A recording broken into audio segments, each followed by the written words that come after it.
Okay, remember how we've discussed that Shakespeare likes to work via comparison and contrast. That is, he makes points or he makes arguments or he defines characters by staging them in comparison or contrast to another one. And this is certainly true with Iago and Othello. Having just shown us Iago and his duplicity and Iago's famous line, "I am not what I am," he introduces us to Othello. And Iago is asking him, "Are you fast married? Are you fast marriage?" And Othello says, "I'm not worried about it. My services, which I have done the Seigneury," this is Act 1, Scene 2, lines 18, "shall out-tongue his complaints."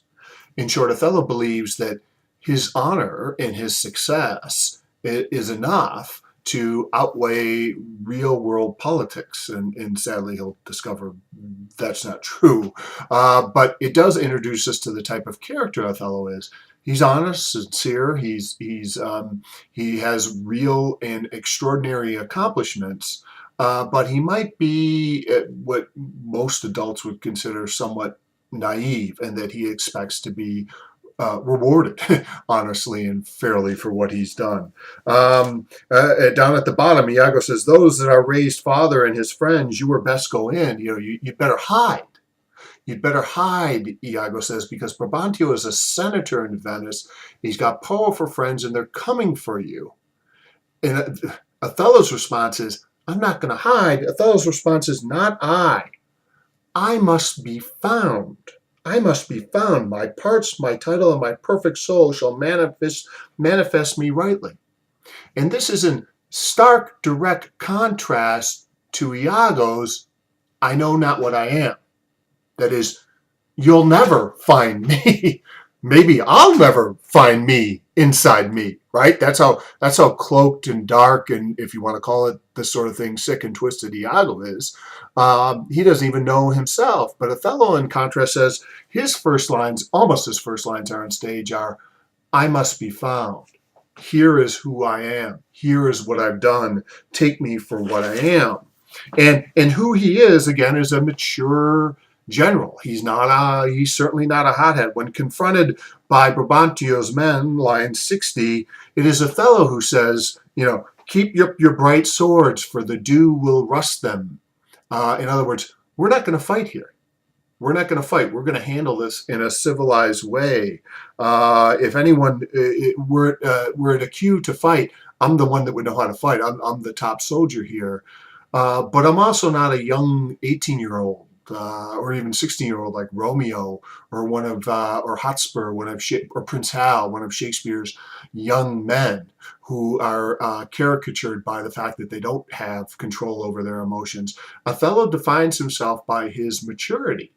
I mean, he's not stumbling around yet, and I certainly don't want to make fun of guys who are 50 years old, being one of them. But he's still vigorous enough to work as a general, but he's not a kid. He's not going to lose control of his emotions. At least that's what he claims, and that seems to be the case for everyone on stage. And they go off in Act 1, Scene 3 to meet the Duke. And the Duke is confronting the Turks. The Turks are coming to Venice. They've got a plan for war. So when Othello and Brabantio walk into the meeting together, the Duke is very happy to see Othello because of his skills. "Valiant Othello, we must straight employ you against the general enemy Ottoman." And then, almost as an aside, "Oh, Brabantio, hi. I did not see you. I did not see you there, but welcome. I'm glad you're here. We've got a lot to discuss." And it's then that Brabantio brings his case against Othello, saying that he's been duped, or that Othello in some ways has duped Desdemona, tricked her via black magic into marrying her. Othello, of course, tells his story, tells all of the exotic tales that he told Desdemona when he had been invited into the house by Desdemona, and says, Act 3, lines 169, "She loved me for the dangers I had passed, and I loved her that she did pity them. This only is the witchcraft I have used. Here comes the lady. Let her witness it. Ask her." The Duke is persuaded by this speech. He says, "I think this tale would win my daughter too, good Brabantio. Take up this mangled manner at the best. Men do use their broken weapons rather than use their bare hands." Says, "Don't question the motive." Plus, of course, they need Othello. But Othello generally here seems very persuasive. He out argues Brabantio and says, this is a legitimate marriage. And the Duke agrees. And the scene ends with Desdemona saying, hey, I have done my downright storm of fortunes. I have chosen my own fate, which is rarest because I love him. Although a little scarily, she says, I saw Othello's visage in his mind. In other words, I saw Othello the way Othello sees himself. And they get set to go off to war, and Othello makes a case that he wants to bring his young wife with him. Now, this isn't normal protocol. If you bring wives with you to war, that can be a bit of a distraction.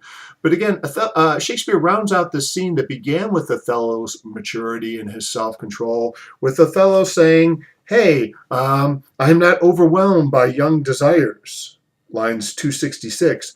The young affects me in defunct, in proper satisfaction, but to be free and bounteous to her mind, and heaven defend your good souls that you think I will your serious and great business scant when she is with me. No, when light-winged toys of feathered Cupid seal with wanton dullness my speculative and officed instruments, that my disports corrupt and taint my business, let housewives make a skillet of my helm. I'm too old for that kind of silliness maybe that we saw in Midsummer Night's Dream, where lover is jumping from lover based on what someone else likes. I've grown beyond that. And again, Shakespeare is pounding this point home. He's repeating it. And playwrights, like professors, when they want to make a point and when they want to make something clear, they often repeat themselves.